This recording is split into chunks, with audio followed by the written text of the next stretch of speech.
Good luck, everybody. I tell you, he's good, isn't he?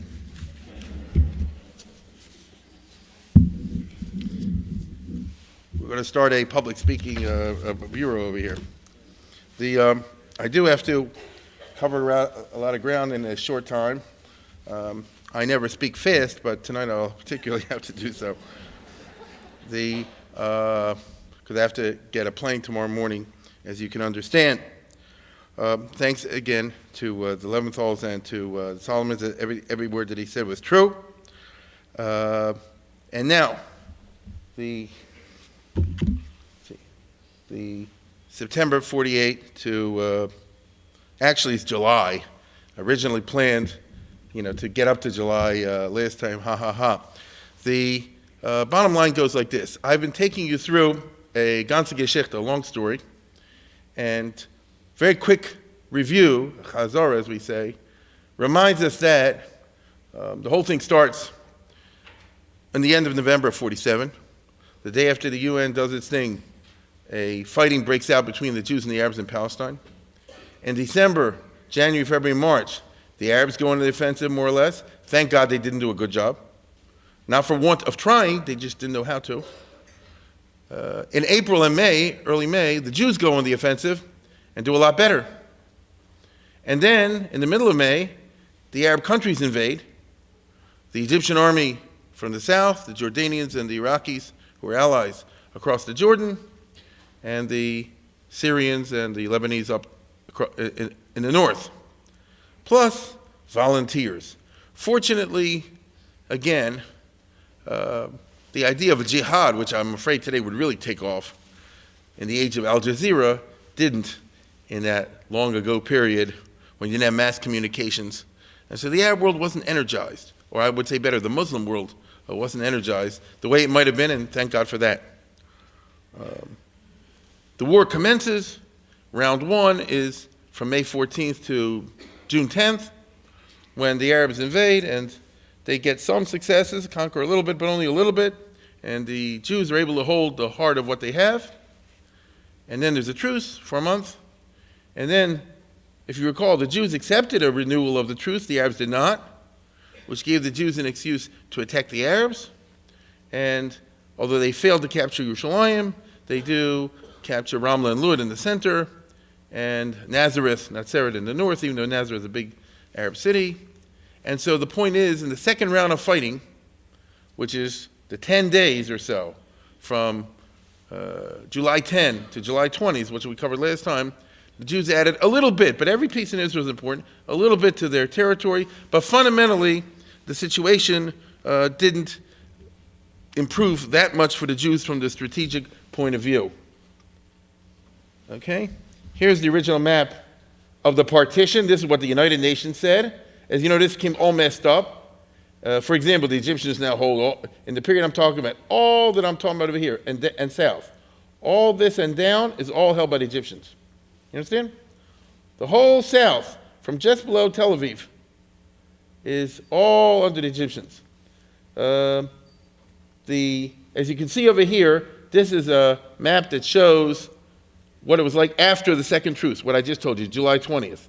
And so the Jews added a little bit over here. Maybe you can tell, maybe you can't. They added a little bit over here, right? They did get a road to Jerusalem, the Burma Road, and they added by conquering Ramla and Lud, that's like over here. But fundamentally, all this is still the Arabs. The reason I'm saying this is that when the second truce was over, the Jewish situation is still fundamentally bad, okay? And if the Arabs were smart, and they were getting smarter, they would realize, freeze the status quo, and then Israel's doomed in the long run. Just don't do anything. Don't renew the fighting, because it's probably not going to get better for the Arabs. They didn't do that great in round one. They certainly did bad in round two, relatively speaking. And Israel was getting stronger all the time, and they weren't dumb, they knew it. And so it's probably not going to get better in round three. It's going to be better for the Jews. And so if you're Egypt, for example, you have everything to gain by maintaining the status quo. They have all this. It's a huge area. And same thing, the Syrians have a little over here, and Lebanese, and so on and so forth. So you just have to understand what's going on. The rules were that it's supposed to be a truce, and nobody's supposed to cheat, which means neither side should build up its armies, get new weapons. There were elaborate arrangements, for example, for over here, and this is going to be very key to our story. Do you notice there's a gap here? You don't see it here, but you see it over here, I hope. This is Israel, what I'm pointing to right now. And then there's this is the Arabs, the Egyptians, and then there's this funny looking thing over here. And that means that around here, where I'm pointing right now, were the 11 or whatever Jewish settlements, the kibbutzim, that they had planted in 46. And end of 46, remember we talked last week about the Yud Aleph Nekudot, that the Jewish agency very wisely put Jewish settlements there just to have Jews there. And these settlements, as we already saw last time, some of them were actually overrun by the Egyptians, that happened, but many were not. So they were fighting like the British in 1940, they were really tough. And in addition to that, so in other words, these are areas that the Egyptians have not yet conquered. You might call it Jewish territory. It's really like a no man's land, Wild West. Where the kibbutz is, that's Jewish. In addition, the Palmach has a brigade running around like the desert rats, shooting up and things like that. And you can get, it's not so hermetically sealed, you can get food or stuff like that from the main Jewish headquarters in there, but nevertheless, fundamentally, it's a bad situation. And imagine if the state of Israel ended up looking like that, because that's very much what would have happened. If everybody would agree to the rules, especially the Jews, if Ben-Gurion, these guys would say, this is the way it's going to be, this is how the state of Israel would have looked after 1948 down to 1967. You understand, just by looking at this map for a second, it would not be a viable proposition. Right? It would not be a viable proposition. And so, what I can tell you, the good news is that both sides cheat. So, for example, the Egyptians were supposed to allow, under the treaty, there's certain roads in which the Jews can bring supplies. Not weapons, I think, but food or something like that. The Egyptians won't allow it. All right, but the UN said that you're supposed to do it. They won't allow it. Now, the Jordanians are supposed to, I think, if I remember correctly, let the Jews go in for religious purposes into the old city. The Jordanians will not allow it. You understand? You see, up here is what you call Kaukji's army, a certain type of Arab-Palestinian army. Not for the Mufti, it's a complicated business. They still go around shooting people and things like this. The UN says you're not allowed to do it. They're going to do it anyway. And so it's not like the Jews were saying, we're dealing with a bunch of honest people, we're going to be only cheaters in the room. It's basically, this is how the game is played. So if they can cheat, we can cheat too. Consequently, the Israelis are sneaking in from different places, whether they're allowed to or not, weapons, immigrants, hardware and things like this from places like Czechoslovakia. They're getting refugees from Cyprus and from Bulgaria and whatever, tens of thousands. And these people, although they're not supposed to be in the army, they're drafted in the army as soon as they arrive. And the bottom line is that Israel increases its army after July 20, when the second ceasefire happens. They build an army to 85,000 men. That's pretty big. A lot more than they had on May 14th. And they're well supplied now from the Czech and other sources with light weapons. Everybody's got rifles, not like before where, every second person had a rifle or something like that. And they got bullets. They just don't have enough heavy weapons. But they have light artillery and things like this. It's also true now that I'm talking, what I'm trying to say is like this. Go to late July of 48. Go to August and September of 48. And you'll find this map. You'll find an uneasy situation. Is this going to be the end? Are they going to have a peace treaty or an armistice or something? Is this the way it's going to look? Or is it going to renew the fighting? Nobody knows for sure. And to make everything even more complicated, the Arabs want to go back. All through the places over here, the Arabs, wherever they had been expelled in the fighting, they hadn't been expelled far away. I'll give you an example. I told you last week, and I just mentioned, that in the second round of fighting, in July, from between July 10 and July 20, the Israelis captured Ramla and Lud, which are cities, as you all know, not far from Tel Aviv. Lud is, of course, where the airport is and so forth. There was 75,000, 80,000 Palestinians living in those two cities, two Arabs. Remember, Ben-Gurion made like this. So they threw them out. Where did they go? They went physically, 10, 20 miles away, something like that, 25 miles away. Fighting's over. Ceasefire. They all want to go back. And Arab farmers up in the north, they ran away because of the fight. They want to go back. What do? If you allow them to go back, next thing you know, you got 100,000, 200,000, 300,000 Arabs. It becomes an impossible situation. At least that's the way the Jews saw it. And Ben-Gurion gives the orders over here that, don't take it back. Okay, whoever's here, and whoever left cannot come back. This is tough. Yeah, it's tough. The Arabs won't let any Jews live in their area, so the Jews are saying the same thing over here, although there are still plenty of Arabs who do live in the Jewish areas. These are the ones who never left in the first place. I tried to explain last week that Israel never did formulate a consistent policy from the top down for a variety of reasons of what to do with the Arabs, and therefore this conflicted situation is going to end up, as we all know, with one gigantic mess. But that is the legacy Tams in 48. The Arabs demand that all the refugees go back. Of course, that helps their side in the war.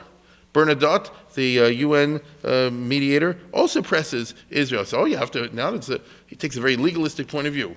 The people left in the middle of fighting, now the fighting is over, therefore all the civilians have to come back.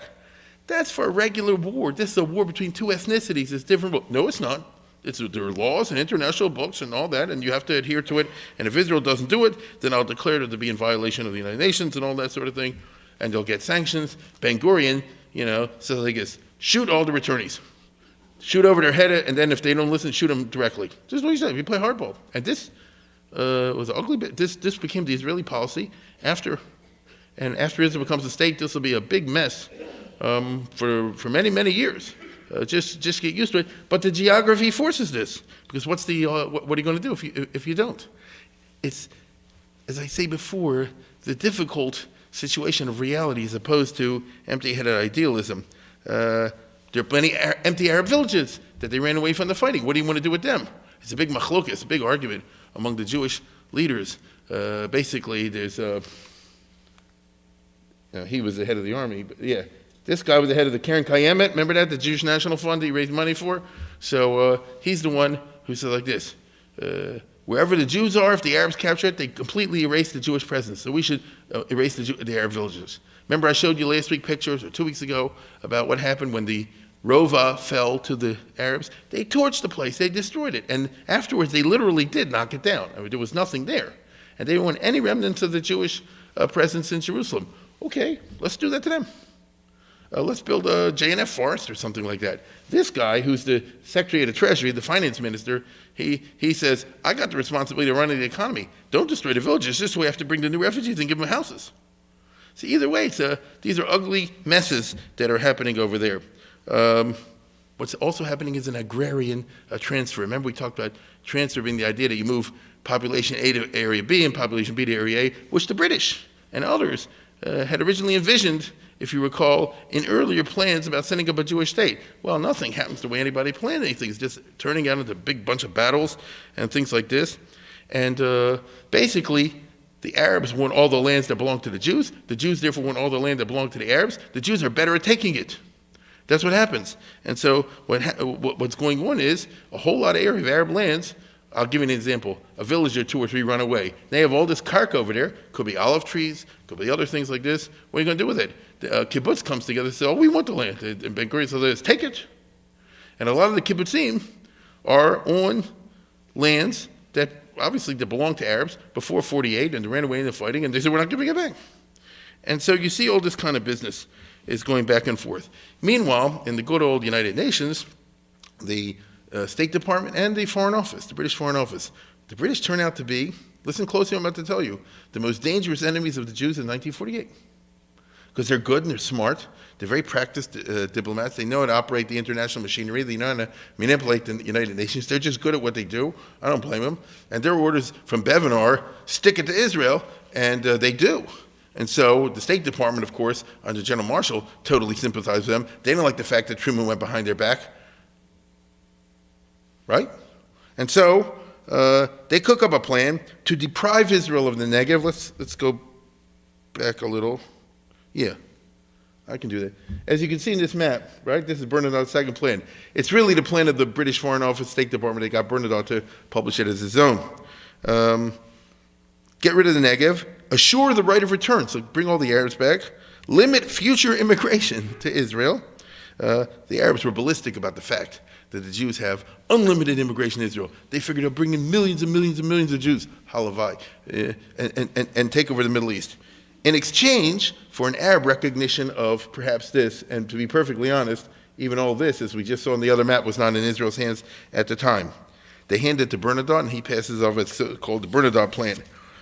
Ben-Gurion and the other Israelis are angry. Some of the Israelis are scared. I can tell you right now, many of the leaders in the cabinet from the Mizrahi party and from the General Zionist party, they said, take the deal. Israel cannot afford to be under any kind of international pressure. And I totally sympathize I understand exactly where they're coming from. Israel is a brand new baby. I remember my father was telling us, it's a new baby, it's very delicate, you have to be very careful, don't play around, don't take any chances, and so on and so forth. Ben-Gurion said, I guess, I agree with that, but this is not viable. You understand? We won't be able to survive. This just won't work.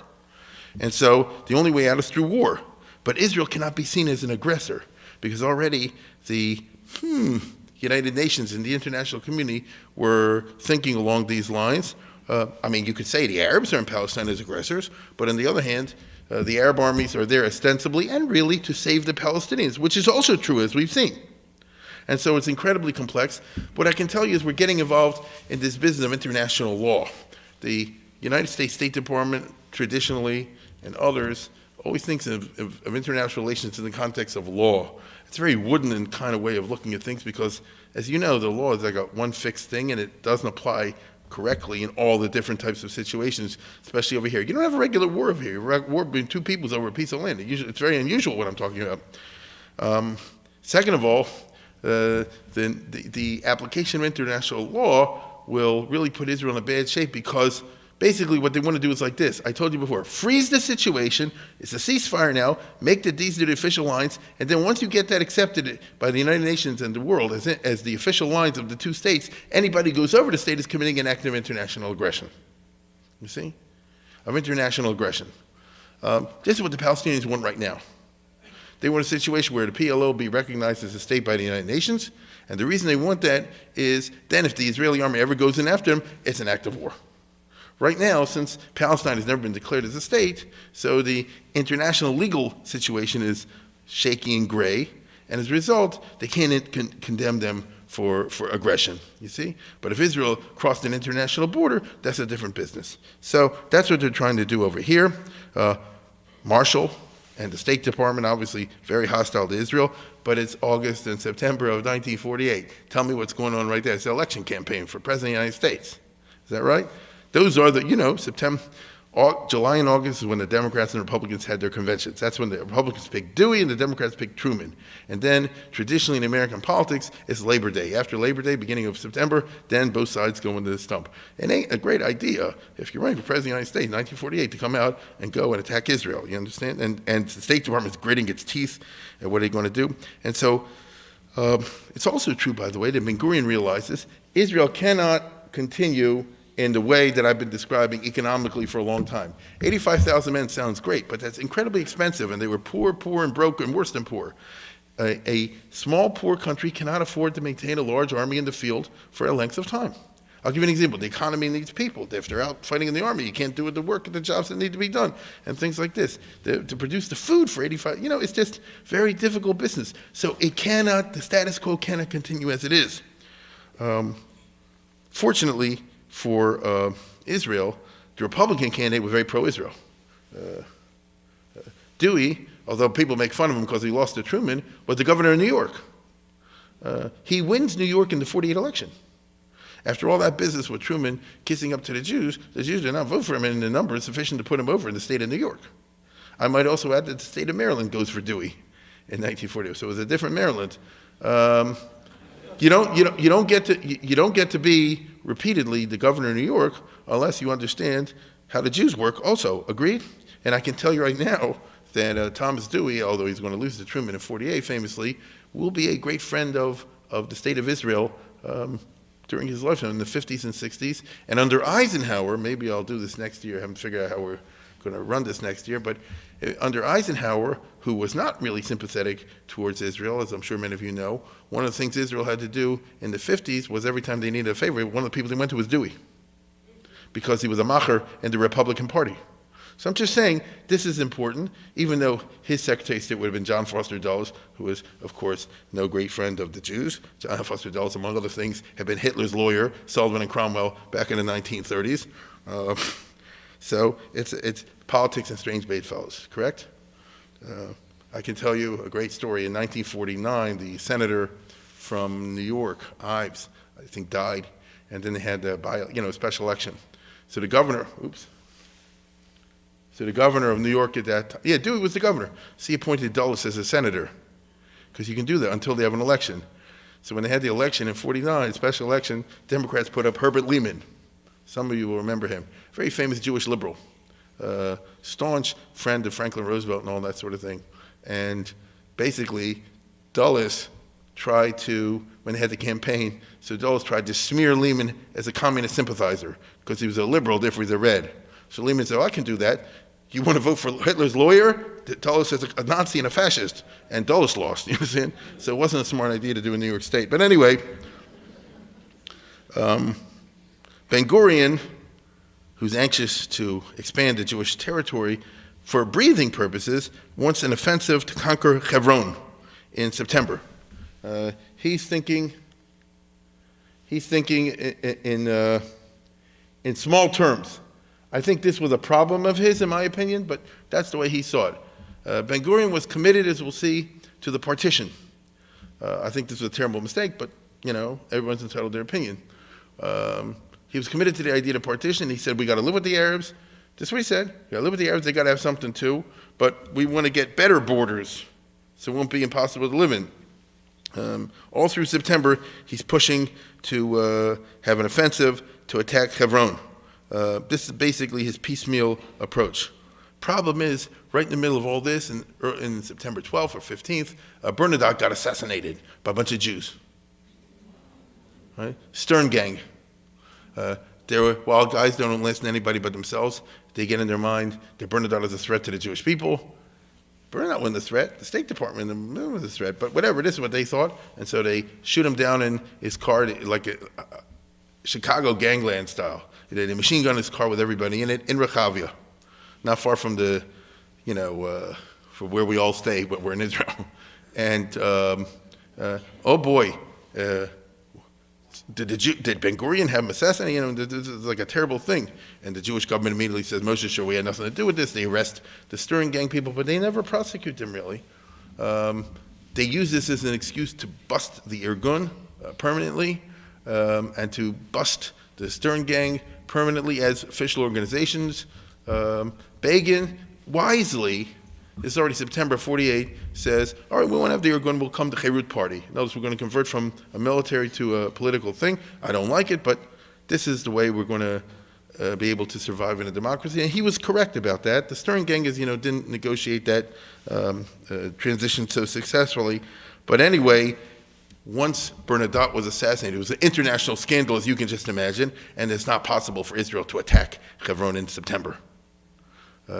This would look like some kind of Zionist fascist sort of thing, and it messed it up. You can imagine Secretary Marshall was ballistic over the assassination of Bernadotte. He said this is proof of the Israeli fascism and their imperialism and all the rest of it. But September, he's stuck. It's election year. He can't do anything. And so this is the way it goes. In late August, the Arab Legion cheated and blew up the water pumping station at Latrun, threatening the water supply of Jerusalem. This is a clear violation of the truce. You understand? They tried to cut off all the water to the new city. This was a very good excuse to go fight them. Fortunately, by the way, just before that, the Israelis had put a separate pipe on the Burma Road, Baruch Hashem. But they could have starved everybody out from thirst. You understand? So I'm trying to show you that cheating is going on over there. Ben-Gurion demands an attack on Hebron, not on Yerushalayim. He's already thinking in the following terms. If we take the new city, Jerusalem, we might take over the Beis HaMikdash in the Kotel area. That will get the whole Arab world in a jihad. The United Nations might then insist that we internationalize the city. Maybe it's not a good idea. He's already getting used to the idea of half and half. You understand? It's a Jewish thing. Because if they wanted to, they could have taken it. Certainly as the year went by September, October, November, December, there's no question about that. They totally outnumbered. Israel has an army of 85,000, and the Arab Legion is like 5,000. You understand what's going on over here. But this is the decision they made. But what about, as I say, the areas outside of Jerusalem and Hebron? The cabinet voted against it. They're scared out of their minds that we'll look like aggressors and murderers after we killed Bernadotte. The Mizrahi voted against it. The generals, like the Mapam, voted against it. They said it's not going to happen. And Ben-Gurion famously said, this will be a Bechiala Dorot. Right? A cause of regret and crying over the generations. We're making a historical mistake. But that's what they did. So if you're not going to go after Jerusalem and you're not going to go after Hebron, what are you going to do? As I say, everybody realized you can't leave the army just standing like that. Got to use it. They want to conquer something. The answer is south. Go to the Negev. After all, since, as you see in this map, this whole area is supposed to go to the Arabs, if Israel doesn't do something, it's clear that by the time the United States State Department is finished, the British Foreign Ministry and the United Nations and the others, Israel will lose it. So Ben-Gurion is crazy over that, and we got to get it, all right? I would say Marshall enthusiastically supported this map. Truman did not, but Marshall enthusiastically supported this map. So Israel really was scared. Now, I can tell you right now, with hindsight, and there were people who said at that time, this actually was a mistake. The way to go is here. Because if you get this, then Mela, this will be much easier later. But they already said, we're not going to touch this, and we'll still go over here. This was their historic mistake. They could have easily taken this areas, because they have an army of 80,000 men. Just take it from me, the Iraqis and the Jordanians together didn't have anything close to that. And Israel has attack points from all over the place. As you can see by the geography, you see what I'm saying? It's not hard to cut this off with a pincer attack from here and from here, to give you one example. And I'm not the greatest general in the world. They can figure that stuff out better than I can. But that's not what they chose to do. Right? This is not what they chose to do. And instead, as I said before, Ben-Gurion said you have to leave the Arabs something. And so he basically was into tidying up loose ends, and the area that was assigned to Israel he wants to get, plus a little bit more, as I say, to make it more neat. This is his basic idea, as I said before. So it's the Negev. Yeah. This is, as you can see, it's in Hebrew, but this is where the Egyptian army moved in at the very beginning of 48. Here and here, the Iraqis and the Jordanians over here. You see this area that I'm pointing to right now, that's where the Jews have those 11 settlements. All the other areas where the Egyptian army mamish is. Here is desert. Even the Egyptian army isn't there. Keep that in mind, because that'll be important for our story. So we're going to go after the Negev. King Farouk of Egypt smells trouble. He already sees, we might have some reverses. He sends a special envoy to Paris to speak to Israel's #1 negotiator with the Arabs. Who is this guy? Eliyahu Sasson. You can tell by the name, he's a Syrian Jew from Damascus, right? He's one of those guys that joined the Jewish agency. He's born like 1900 or something like that. In Damascus, he went to a French fancy school in Damascus, maybe university or something like this, but he's Jewish. And so he eventually joins the Jewish agency, and naturally, born in Damascus and growing up among the Arabs, but being totally Jewish, he's a Syrian Jew. So he's the perfect guy for all these things. He's the guy that goes with Golda Meir every time she talks to Abdullah, for example. And he's the one who, for many years now, and after this happens, will be the unofficial talker to the interlocutor with different Arabs. When they don't talk to Israel, they secretly do. When they secretly do, they talk to him. And King Farouk sends a guy to him to start talking about negotiations, but it's all baloney. They're just stalling for time. It doesn't mean anything over here. This is his #1 spy. She's called the Jewish Matahari. And Jewish girl, from Alexandria. I forget her original name, but Yolanda is a nice Jewish name. And the Jews in Egypt were very Europeanized. They also spoke Arabic. She is on personal good friend relations with Azam Pasha, with King Farouk, with all the big machers, and she's the one who sneaks most of the information out during the mid-40s and late 40s of what's going on among the Arabs because they talk in her presence. And really, she's a Jewish Matahari. She doesn't get killed. She eventually moves to Israel, and she works in the foreign ministry, but she died from cancer at a young age. The stories, as I told you 100 times over here, what do you need movies for? What do you need novels? You're wasting your time, you know. Anyway, so you see the Egyptians are getting nervous, and not incorrectly so. They're afraid that the Jews might go and attack all this kind of stuff and they could lose it. In July, August, September 48, Egypt was looking great. They had more than half of Palestine, right? Do you understand what I'm saying? Boy, they dreamed till today. Oh, we could have had it that time. What we should have done is just totally declared peace with Israel and, on the basis of the status quo, and Israel would have been stuck at that point, and, it would have, could have, should have. Fortunately, they did not do that. And instead, the Jews planned what they call Operation Yoav, okay? This is basically, okay. Is that it? There you go. This is basically what we're talking about over here. I'll tell you what the idea was. Here's the main Jewish area. Here's that blob of 11 settlements. The idea is to break the Egyptians over here and unite this with them and maybe conquer the Gaza Strip, and wouldn't that be nice? Okay? Now, they're not able to do quite that, but they do some. They wait till October, middle of October. This is planned out very well now. As you see, Yigal, who's their top commander, he's put in charge. Ben-Gurion finally realized that he's not the greatest general that ever lived, but this guy's pretty good. And even though they have political differences among each other, and what happens is that if they are officially the aggressors, then they'll get in trouble with the United Nations. So you have to engineer a situation in which you look for an excuse to attack the Egyptians, but it's not so hard because, as I say before, the Egyptians foolishly act provocatively in many ways. A lot of times they stop the convoys from going through, which are originally supposed to be allowed under the United Nations regulations. The Egyptians cheat all the time. So all you have to do is just make sure that Walter Cronkite is there when the Egyptians do something wrong, and then we have an excuse. And that's exactly what they do. They send a certain convoy in knowing the Egyptians will shoot at it. They make sure it's on television, like today you say YouTube, and then they have an excuse. When they do that, he is meanwhile organized, and then went to military school. Self-taught. And actually, it's just a guy from a farm. He had a whole fancy plan that, have a bunch of, really fancy, bunch of diversionary attacks, and then a bunch of what you call enfilade attacks, meaning you never go directly against them, you go around them. It would really do credit to any kind of military academy or something like that. And what shall I say? It wasn't quite as successful as they wanted.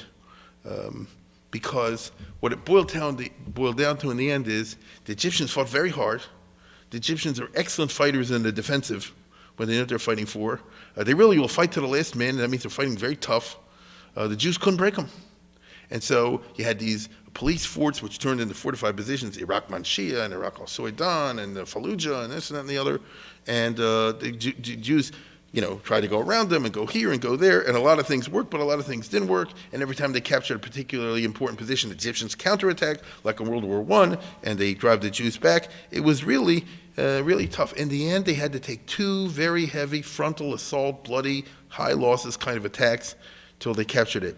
There was the town of Hulikat, which is over there, like so to speak, to break through. And then there was another place, Iraq al-Manshia, which was a big fortress that they attacked 7 times. 6 times they were wiped out, and the 7th time only they broke in. A lot of karbanos is what I'm trying to say. Today, this is Kiryat Gad. Have some of you been in Israel, you know what I'm talking about?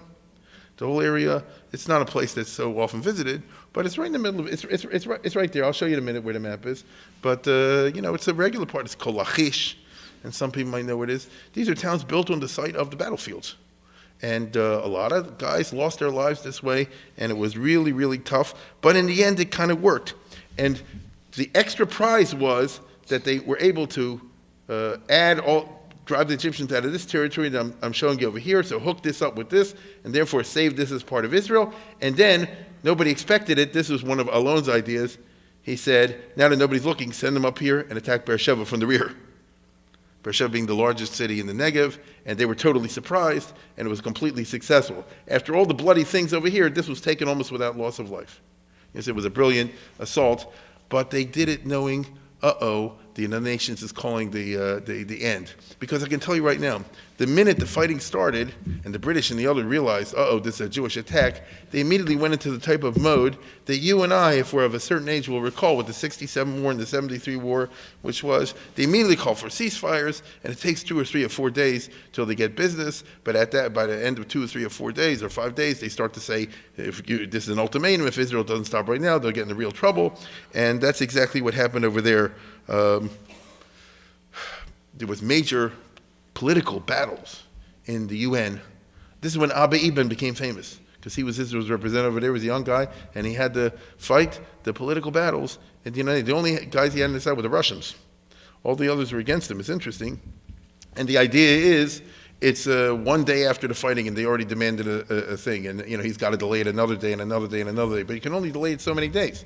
And so in that window of time, the Israeli army, now under Alon, has to be able to conquer this and take Beersheba and take all the rest of it, and then hold it, because when the ceasefire is finally in place, then the United Nations and the British especially say, now you got to go back because this was illegal. You didn't have the right to take it in the first place. And the Egyptians, of course, are going crazy. They were in contradiction. On the one hand, they denied that Beersheba fell, because the Egyptians. And second, they really just denied it. And second of all, they said, but get out of there. You understand? So what's going to happen over here? It's like, a very complicated situation. To make things more complicated, right around there, where the big battles are, by the time the ceasefire ended, the Jews had surrounded totally an Egyptian brigade. They have to understand, the whole Egyptian army was like 6 brigades. So if they take out a whole brigade, which is only 300,000 men, that's an unbelievable defeat for Egypt. The government will not be able to survive. The Arab street in Cairo and in Alexandria will go crazy. They'll just, literally, they'll rush to parliament and tear everybody to bits. It can't happen. And yet, here the Jews have surrounded a whole group, and they're stuck. And that's where the fighting ended. You understand? At the time the Jews stopped, they had taken Beersheba, they had taken this and that and the other, and they had surrounded a whole area in Fallujah, which became known as the Fallujah Pocket. For that reason, the Jordanians under Glub, they have a plan. It's interesting. I wish he would have done it, because it would have given Israel an excuse to attack him. But he had a whole plan to go and save them. We'll walk in the middle of the night through a certain route, and nobody will know about it. And the Egyptians said, if the Jordanians are behind it, it's a Jewish plot. Because anything that happens from Jordan is totally in the pay of the Jews, and there will be no secrets. The Haganah will know all about it, and they'll massacre us. This was true. The Haganah had spies, and they found that if they would have gone out, they would have been massacred. You understand? So the Middle East is unbelievable, okay? During all this fighting, Moshe Dayan, who was a colonel, tried up here to capture Hebron. It didn't happen. He messed up, bad coordination. Some places they got it right, some places they did not. This is the story of Israel in the 48 war, and there's nothing you can do about it. So the bottom line of all this is that Israel failed to... the glass is half empty and the glass is half full. But it really is, what shall I tell you? It's not so simple as being half empty and full. Israel cannot afford half and half. Let me find the map before. Let's see here. Okay, let's go to this. This is the map of Israel you and I know, right? You know what I'm talking about? This is 67 borders. So what I'm trying to say is like this. They didn't capture this, which is Hebron area. They didn't capture the Gaza Strip. Said the area in the middle. That's where it's holding today. You and I know the Gaza Strip is one giant thing of Arabs. We also know that the whole Hebron area is also, again, full of Arabs. So the Jewish territory is stuck like a narrow waist. Existential geographical problem that Israel has and will always have. Like a narrow waist in between this terrible group of Arabs and this one. And so how can you survive like that? I can tell you right now, when Israel become a state after 49, and all through the 50s and afterwards, this would be a major area of terrorism. Why not? It's so easy to send a group to go here and to come out on this side, or a group from here and to come in and go out on this side. Why not? You understand? It'll be a terrible, terrible problem, and Israel tries to build settlements and all kind of things like that, but it's militarily untenable, which is why Israel, when it becomes a state, will have to rely on a policy of massive retaliation. But that'll only invite more Arab hostility and international pressure, which is something we'll talk about maybe next year. But the point is, it all goes back to the pluses and the minuses that were made in 1948. I repeat, they weren't able to conquer this area. They didn't conquer the Gaza Strip, and they didn't do it over here, mainly because the United Nations shut it down. But this is the trouble. Whether we like it or not, Israel is fighting these wars based on, what shall I say? It's based on international pressure. Yeah, there it is. There's the Fallujah. So you know where this is. I'm talking, right? Here's Yerushalayim. This is where the Egyptian army was traveling. This is where the main fighting was. And I just showed you before. This is the Gaza area. This is the Hebron area. And this is the area they're going to give to a Palestinian state. This is where it's heading. Certainly anybody who's in favor of peace and return of the territories, which is many, many people, this is what they're talking about. Now, in an ideal world, like somebody said, if it was the Midwest and not the Mideast, so you can have all kind of funny borders. If you're talking about the Mideast, so I don't know how they expect to be able to defend it. But there you have it.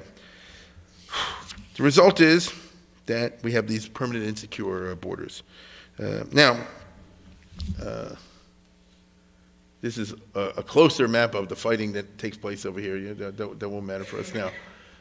Ralph Bunche was the guy who took over from Count Bernadotte. He tried to be neutral. I can say one thing. He helped Israel at this particular juncture because when the fighting was over, the British were hot and the others were hot that Israel has to give everything back. And he negotiated a settlement in which everybody keeps what they have. And so without going through all the details, Israel does not have to give this stuff back. They do not have to give back Beersheba. They do not have to give back Iraq, Sudan, and the whole area of the Lachish.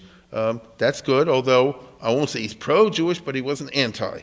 That at least is a madrega in the period I'm talking about. Here is Abba Iban when he was a young guy.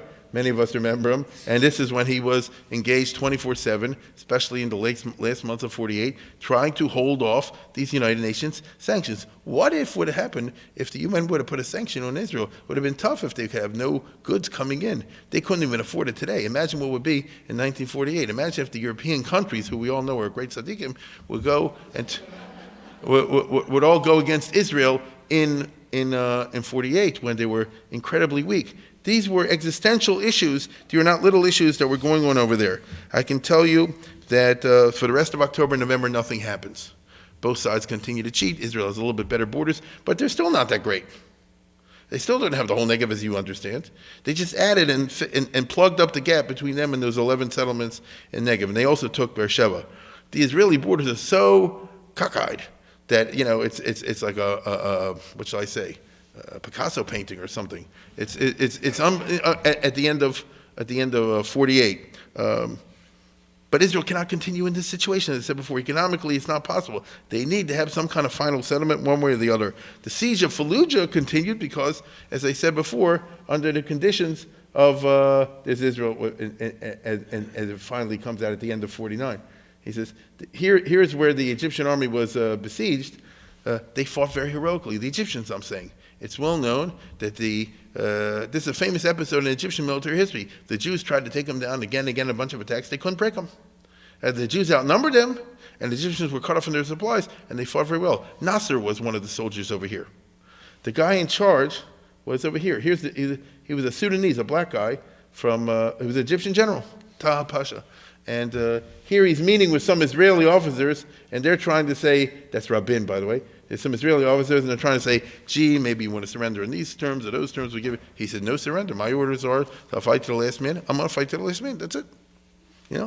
So I can tell you right now, Israel never does succeed in the course of this war in breaking this particular group. By the time the war's over, they'll just pick up and go away, be allowed to return with honor and with all their weapons and everything like that. There's even in Israel today, this is part of the Begin-Sadat agreement, just like Israel was allowed to put certain monuments to the Tzahal in the Sinai Desert, Egypt has certain monuments to this battalion, to this brigade in the Negev somewhere, and Israel's okay with it. So I'm just saying that there was some heroic fighting going on both sides. But it can't continue, so where's it going to go? Ben-Gurion then says we have to plan another attack, Nachamol, to go after the Egyptians, to figure it's because they're holding the whole Negev. We got to do something like that. In December, late December, so Yigal Yadin, the Israeli commander, who was a famous archaeologist, some of us will recall, so he finds out and he discovers that in the Negev, south of where all the Egyptians are, there's a road that nobody knows about. It's an old Roman road. It's covered up with sand. And if you go very quietly, you can surprise them. This is the point, an outflanking maneuver. There it is. Here's the Israelis, here's the Egyptians, here's the main Egyptian army, and as you can see, the main Egyptian army is over here, and here's that secret road that nobody knows about. So in other words, you just find out where the Egyptian line ends, you go around them, okay? It's as simple as that. They have to go very quietly, but they do it. They march on El Auja. This is the strategic location over here. The reason I say that is if you can see in the map, there's a road. It's a place where there are highways, and so you can maneuver. The highway goes up to here, and the highway also goes up to there. And another highway goes down there, and another one goes around there. So it's very good in the desert if you can find a place where there's a road. The Jews surprised the Egyptians at this place, Al Auja, completely by surprise, and the Egyptians fight back heroically once again, but Yigal alone says like this, we got to take this place no matter what it costs. And they lose a lot of men, but they capture the place. Once they capture that place, so look what they can do. They can go up here, or they can go up there. So you can see from the map and the arrows over here that the Israelis then, this is the end of December of 48, tremendously exploit their conquest of Al-Ajah to try to outflank the whole army. I mean, as far as Alon is concerned, let's take out the Sinai Desert. As you know, Israel does this in 56 and 67. So why the heck shouldn't we do it in 48? And they could do it. They could do it. Even if you don't do that, if you go up here and capture El Arish, what happens to all the Egyptian soldiers here? They're totally cut off from their supplies.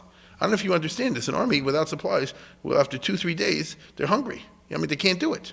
You understand? And so what we can do is just take El Arish, starve these guys out, or charge them and bust them, and we can conquer the whole area, including the whole Gaza Strip. This was Israel's big chance to take out the Gaza Strip. For the first time, therefore, we're talking about Tzahal invading foreign territory, Egyptian territory, I would say. Abu Agela falls. There's a big Egyptian fortress over there. It actually was their political prison center. But anyway, in December 28th, notice at the very last days of the year 1948, they push on to El Arish. They capture the outskirts of the city. They capture the airfields around the city. The fall of El Arish, as I just told you, will sever the supply lines of the Egyptians and will trigger the fall of the Gaza Strip. The British freak out. They send the RAF to attack the Jews. It's amazing. The Jews shoot down 5 RAF fighters. The only answer is the Jews weren't regular Jews. They had these guys from South Africa, from England, Canada, who were experienced pilots in the Second World War. So they weren't dummies either. You understand? The British thought they were just going to find a bunch of amateurs, and the British got shot out of the sky. But, when you start tangling with England, this is no joke. And the British basically give an ultimatum, and Truman backs them. Because the election's over. I know you're shocked to hear politicians act differently after elections than they did before elections, but I'm told that it happens once in a while. And in the very last day of 48, Marshall is still Secretary of State, Robert Lovett, the Undersecretary, is running the show, as we'll see, and they say to Israel, basically, you have to get out of there. Now, why? Because England says like this: once you cross into the Sinai Desert, you're crossing into Egyptian territory. Then you're invading another country. You tell me the Egyptian armies in Palestine, all the rest of it, that's different. Das etwas anders. Okay? And of course the theory is, because at the time I'm talking about, the borders within Palestine have not been defined internationally until for grabs. But once you go into Egyptian territory, now this is not fair. You can come into my territory, I can't come into yours. The British say, yeah, what are you going to do about it? It's also true that England gets a lot of pleasure out of this because they were having bad relations with Egypt. That's an understatement. And Egyptians fiercely resented the fact back in 1936, the British had rammed down their throats an Anglo-Egyptian defense treaty, which allowed England bases in Egypt, but in return for that, it meant that England promised to defend the borders of Egypt. Now, historically, the British had all these bases in Egypt, which the Egyptians tremendously resented. The whole Suez Canal, for example, was not only owned by the British, but they had big British army bases over there, as well as elsewhere in Egypt. And if you're Egyptian, you really, really hate this. The other side, though, is Egypt has its territory protected by England. Well, the Egyptians say, we don't need our territory protected from who? From the Ethiopians, from the Libyans. We don't need all that. Now England's telling us, see, it wouldn't be for us. The Israelis, the hated Jews will come take over the whole Sinai Peninsula. Aren't you glad? You should kiss up to us because we're saving your, right? And so you get into all that. And so the result is that Ben-Gurion is scared. I understand why. This was a mistake, but he's scared. And he said, I guess, he gives orders, evacuate the Sinai in 24 hours. Right? Yigal Allon is going crazy. Yitzhak Rabin is his number 2. They're going crazy. They fly to Ben-Gurion. He's on a vacation in Tiberia, in a hotel. They go to it was that time of year. They go, at New Year's. He says, they go to the hotel, and Ben-Gurion said, I guess, I feel bad for you, got to do it. Right? And Allon said, I guess, you can't mean this. Bechiyal Dorot, all the rest. Ben-Gurion says, got to do it. And so they do. They're not happy. Not only are they not happy, but I can tell you like this. Allon says as follows. Okay, that we won't take El Arish. We'll go back. Let's take here Refuah. It's the same thing. We'll cut them off. And Refuah, at least half the cities within Palestine. So we have this area. Then again, we cut off the Egyptian army and we beat them because they'll have to surrender. We'll take over the Gaza Strip. Ben-Gurion says, you could try that. And so they race back over here. They attack the town of Refuah. Once again, the Egyptians fight back like lions. They just did. The Jews took it, they did counterattack this and that and the other. Bitter fighting, and the Egyptians in bayonet charges and all this stuff, they fought back heroically. So Alon says, no problem, can't take the city, conquer the heights around the city. That's the same thing, because then the Egyptians can't get any supplies through. And so that's what they do. This is January 5th, January 6th. Take over the supply sites. At that point, the Egyptian army is doomed, because they can't get any supply in. So then the next day, Egypt says like this, we agree to peace talks with Israel. Ben-Gurion says, oh, really? Peace talks with Israel? But Egypt says like this, only if the Jews withdraw from the refuah hills. You see? Ben-Gurion says like this, should we do it, should we not do it? And Truman and the others say like this, well, if you're really interested in peace, you'll do it. They do it. And so you can imagine you go alone and the others, they feel victory is at their grasp. And they pull away. This was our last chance for the Gaza Strip, I just described to you. This is a Bechia L'Dorot.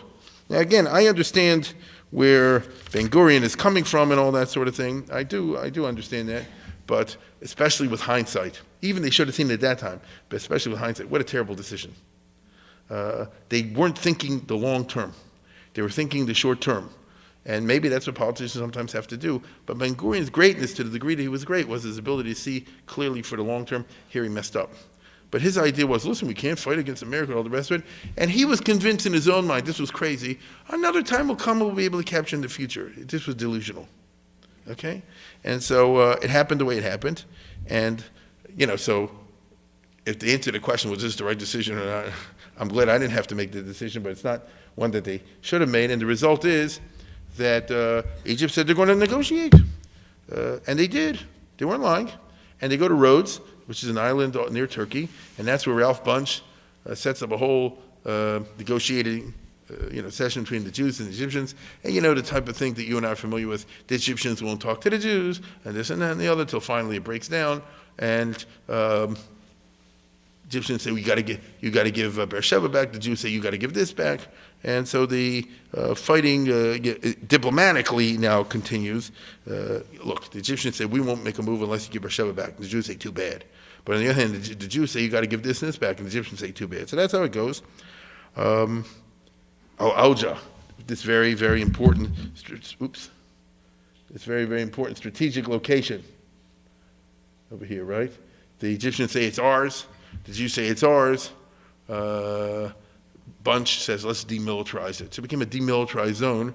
Until I can tell you, Ben-Gurion in 1955 just unilaterally got attacked and captured it, and said, now it's part of Israel. And it's part of Israel ever since the Begin-Sadat Treaty. Okay, this was a big, this is one of their big conquests. They call it Nitzanim. Some of you may have heard about it. It's the old Al-Alja. What's the result? They sign a peace treaty, or I said it wrong. That's very wrong. They sign an armistice, which is higher than a ceasefire but lower than a peace treaty. And the armistice lays down certain rules, how the two sides are going to conduct each other until you get a peace conference. And the United Nations said, and they passed a vote, and they did implement, that there's going to be a peace conference, and it was going to be held in Lausanne in Switzerland. And this did happen. Eventually, as I'll explain in a minute, the Jews will have an armistice with the Egyptians, and then with the Lebanese, and then the Jordanians, and then the Syrians. So all the countries on their border, they'll have an armistice with. And then the idea is that once you do that, you go for the actual negotiations for a peace settlement, and both sides sent representatives to Switzerland, to Lausanne, that met in early 49, and all through 49 and 50, they couldn't agree on anything. Okay? And so that didn't happen.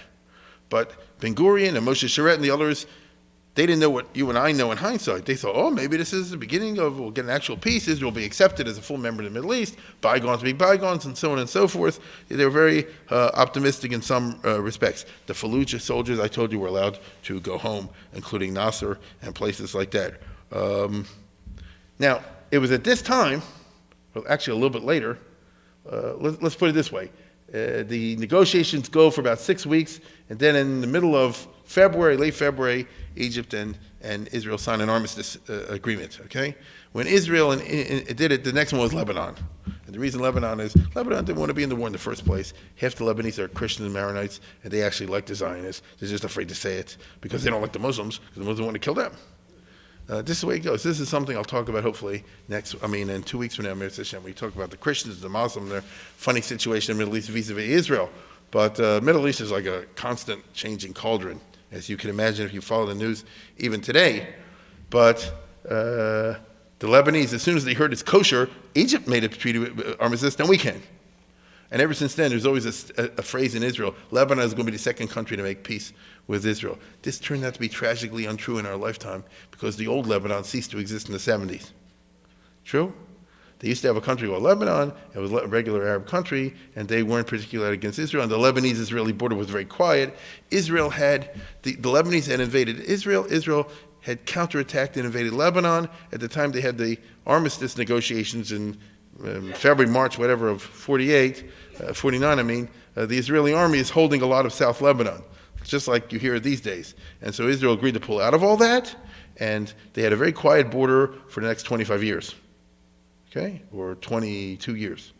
That was the place to live, Nahariya, whatever, near the Lebanese border, because it wasn't any trouble. Lebanon is a poor country, it's a weak country compared to Israel. They're not going to mess with Israel. The third one was Jordan.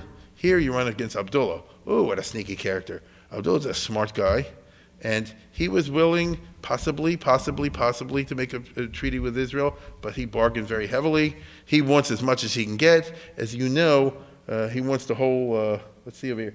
These are the two guys who lost the Gaza Strip. Thank you very much. Okay, here's the American, Robert Lovett, the British guy, Ernest Bevin, and here are the negotiators with Abdullah. Okay, really, officially, Jordan sends a delegation to Rhodes. Secretly, these two guys, Moshe Sharet, Moshe Dayan. Sharet, by the way, speaks 10 languages, including Arabic. He grew up as a young child in an Arab village. He's from Europe, but his parents moved at a young age to Palestine. He knows Arabic very well. And they're constantly negotiating behind the scenes with Abdullah, and they're horse trading. And Abdullah, of course, wants as much as he can get, naturally, every square inch that he can possibly get. Abdullah knows one thing, which I hope you've figured out by the time we've gotten to this far in the talk tonight. By the time you get to early 49, Israel's a superpower compared to Jordan. Jordan did not have an air force at all. Jordan had no tanks. Jordan had an army of 5,000-6,000 men, something like that. Israel has an army by now of 110,000 men. Israel has an air force. Israel has tanks. You see where I'm going?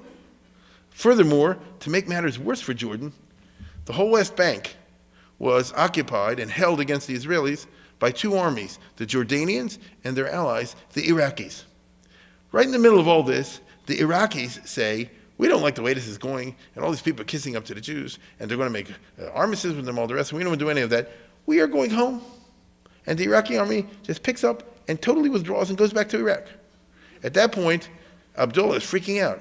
With 5,000-6,000 men, I had trouble holding this part. Now the whole West Bank, there's no way that Israel with an army of 100,000 can't instantly take over the West Bank. Yigal alone is saying, please, please, please make my day, And he's saying to Ben-Gurion, do it. It'll be a bechia l'dor if you don't do it. And he gives him all the right arguments. He said, strategically, Israel has no defense in depth. The borders, as I said before, look like Picasso. The only real borders for Israel is the Jordan River.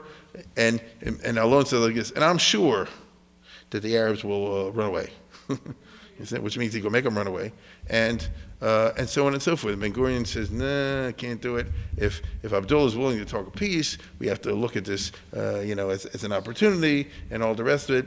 And so what Ben-Gurion says we can do, right in the middle of all these negotiations, is do like this, occupy the Negev. And so the Jordanian armies here, what right does Abdullah have to the Negev? The basic right is like this, why not? So the Israeli army goes in here, as you see in two lines. As they go, the Arab Legion withdraws, till they finally get down to the bottom, to this police fort over here, which the Israelis set up and call Eilat. It was just a couple of shacks. Right next door to Eilat, as some of you may know if they've been there, is the Jordanian port of Aqaba. Right in the Jordanian port of Aqaba is the British Navy, and ever since the Israelis invaded Egyptian territory, England sent an army to Aqaba. And if you read this guy, Kenneth Bilby, who's this excellent book on the time, came out in 1949, 1950, Herald Tribune writer, very, very fine work. And he visits the British Army over there, and they said, please make our day. We would love to go after the Jews. You understand? High tensions in the Middle East. Ben-Gurion's also afraid maybe the British will come to the aid of Jordan. Others say they won't because the Jordanian treaty with England only covers Jordan beyond the Jordan. It gets extremely complicated, and the result is that Abdullah is clever enough to drive a hard bargain. You know what the borders end up looking like. He gives up a little pieces here and there. For example, Ben-Gurion said, we need this area for the train to go through. All right. We need these 20, 30 villages over here. No. All right. And so a little bit here and a little bit there and a little bit there, Abdullah yields without fighting to Israel. The Israeli army, in other words, comes in and takes over whole areas. Some of you know the large Arab town of al-Fahim, which is larger. That's one of the towns which Abdullah gave up. Israel never conquered in the battle. They took it over in the context of these negotiations. This will give Israel a fairly large Arab population, which by no means is reconciled to Israel. As you can understand, it's going to be an existential problem for Israel after 1949 and onward. This is what happens, and the result is that we end up with, the famous borders that you and I are familiar with, right? This is what, Israel gains as a result of what the United Nations give you. This color is what the United Nations gave for Israel. This color represents what Israel added to it. I'm not saying it's small, but I'm not saying it's large either. And when you see all the Arab area here and here, you understand that Israel ends up with the war with rather terrible borders. That's why I say they're brilliant successes and devastating failures. The end with terrible borders.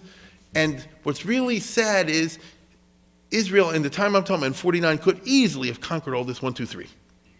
I'm telling you right now, the Iraqi army, when it pulled out, then it left Abdullah with 5,000, 6,000 soldiers, maybe a little bit more, to cover the whole area over a modern army like Israel. They didn't have a chance.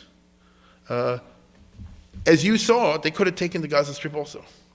The reason I mention all this, not because I'm an imperialist, but because Ben-Gurion was delusional. This is the sad part of the devastating failure. He was a great man in many ways, but he was a terrible man in some ways.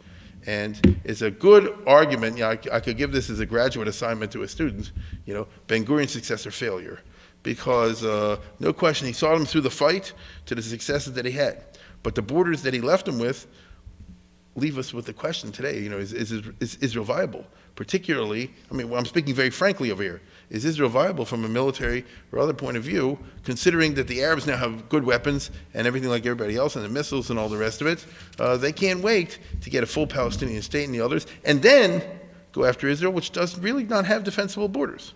You understand? And nobody wants to address this. Ben-Gurion was committed, and Moshe Sharet and the other guys were committed to the idea that there will be one day a full peace with the Arabs, and therefore, you know how it goes, you have to give them something too.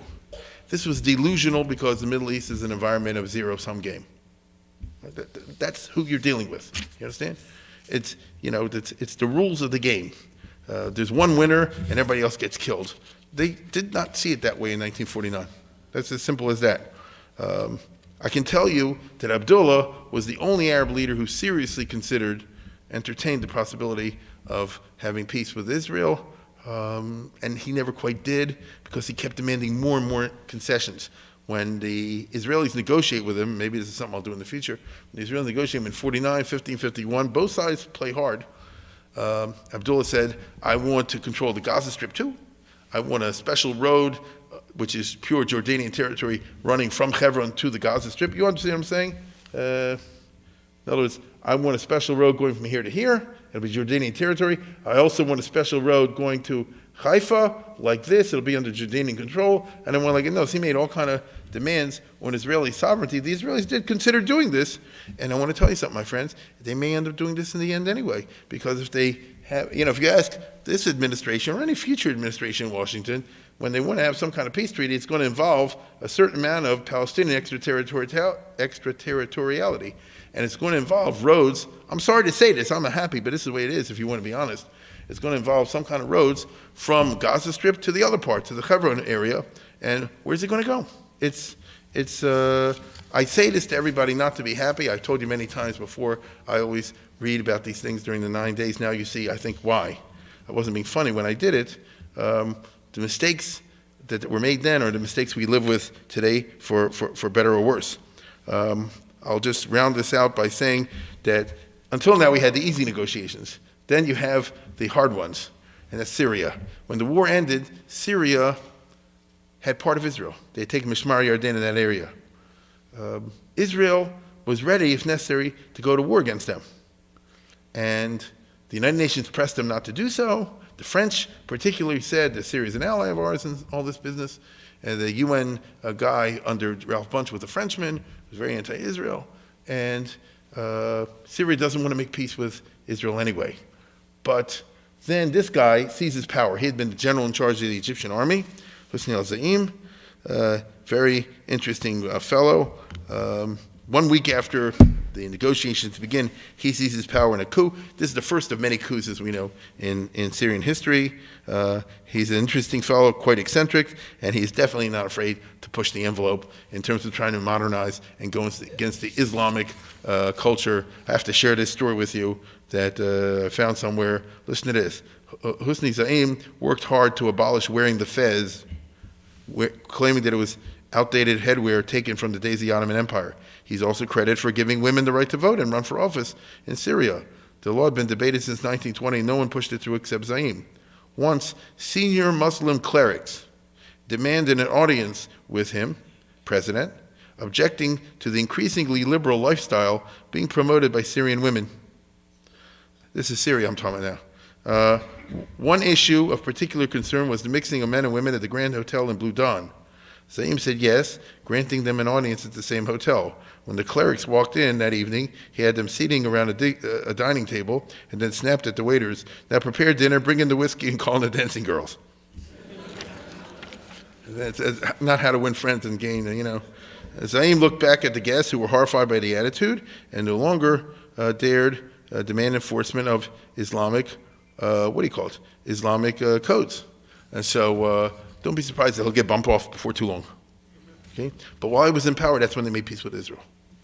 Just to round off the story, during the 137 days of his rule, he never executed anybody, but he did have creative ways of punishing those who disobeyed him.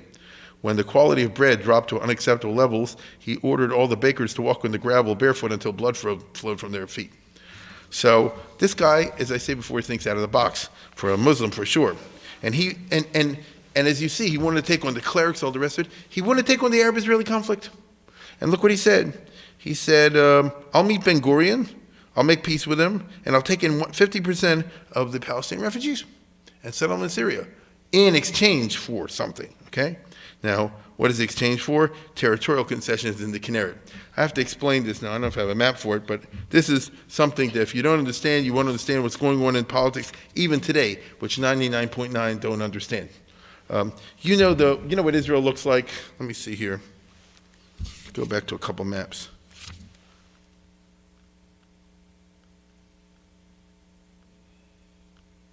Okay, let's go up here.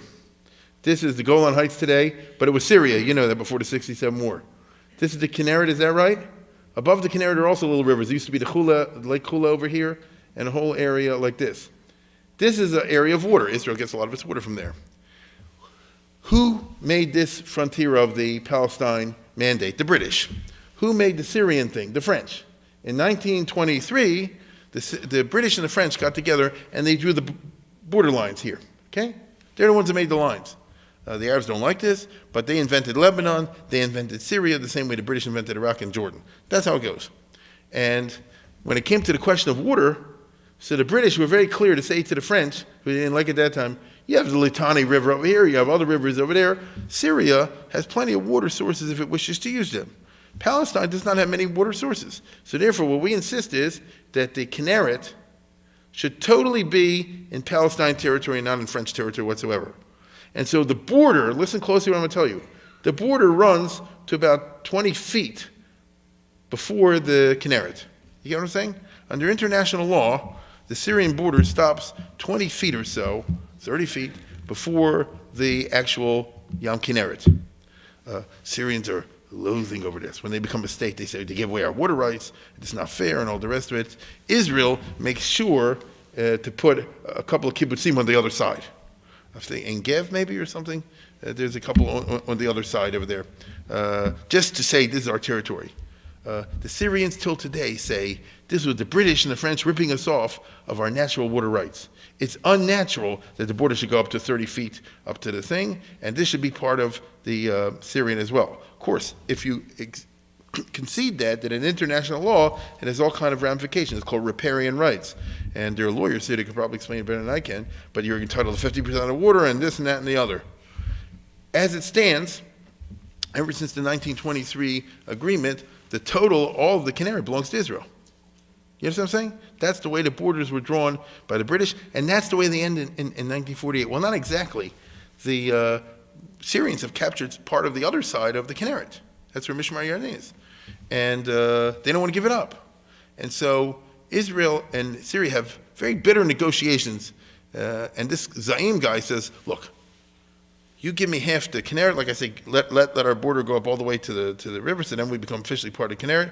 That'll be a big achievement for Syrian nationalism. In exchange for this, I'll make peace with Israel and take away half of the Palestinian refugees. And Ben-Gurion says no. Dean Acheson, the Secretary of State, was going crazy. He said, take the deal, take the deal. Here you have an Arab country, Syria no less, willing to make a peace with Israel. It didn't last too long because the guy was bumped off. And as soon as he was bumped off, so the successors weren't interested in all this sort of thing.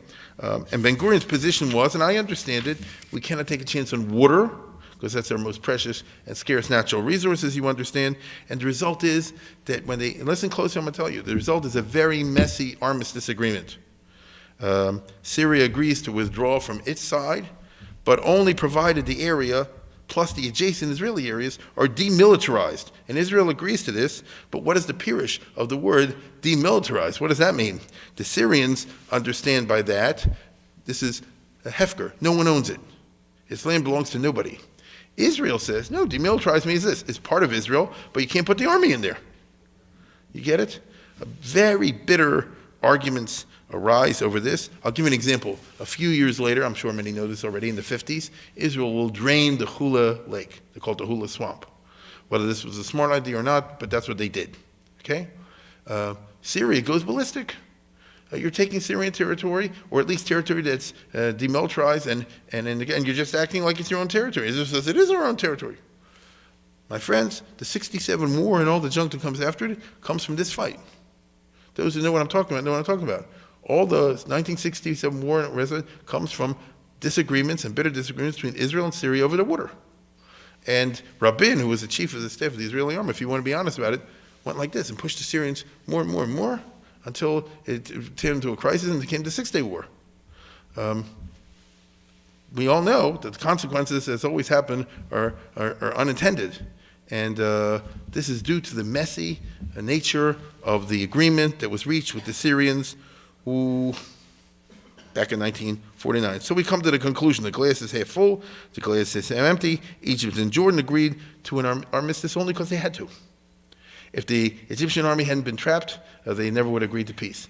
The reason I'm saying this, they didn't mean it. Same thing with Abdullah. The only reason he made peace with Israel, not because he was willing to do peace, because he had to. He was afraid of losing the West Bank. Okay? This left Syria alone and constrained to follow, although Syria claimed no land, but the Syrians were able to claim that they denied land to the Jews by demilitarizing the whole area. So the bottom line is that Israel is left with lousy borders, a problem which grows more and not less acute 60 years later. As we view this map, you all know what I'm talking about. If Israel withdraws from the Golan Heights, we're back to all the fighting over this. When Bill Clinton had those negotiations a couple years ago, we all remember I'm talking about, where was that, at the Y plantation, between the Syrians on the one hand, the Israelis. Do you remember this? Wasn't that long ago. They couldn't agree on this. That's what all the fights were about. That's just what I'm talking about. And Rabin was thinking of yielding on it, and the Israeli public said no. There's a whole ganze of business over here. So Israel is left with major problems. What you can call the unfinished legacy, or however you want to put it, of the 1948 war. Now, the glass is half full. They wanted to wipe us out. Israel left with a nice piece of land. I mean, I'm not knocking it. You understand where I'm coming from. For the contiguous area, they had half of Jerusalem. They were able to hold the whole coastline and all the rest of it. But ultimately, did they do the right thing? When I say they did the right thing, did they end up with a border that was in the long term defensible? Did they end up with a population situation which was in the long term one that assured security? Or did they end up with a situation that assured endless war, an endless problem, and a constant existential threat to Israel's existence, which denies all of us sleep ad hayom hazeh?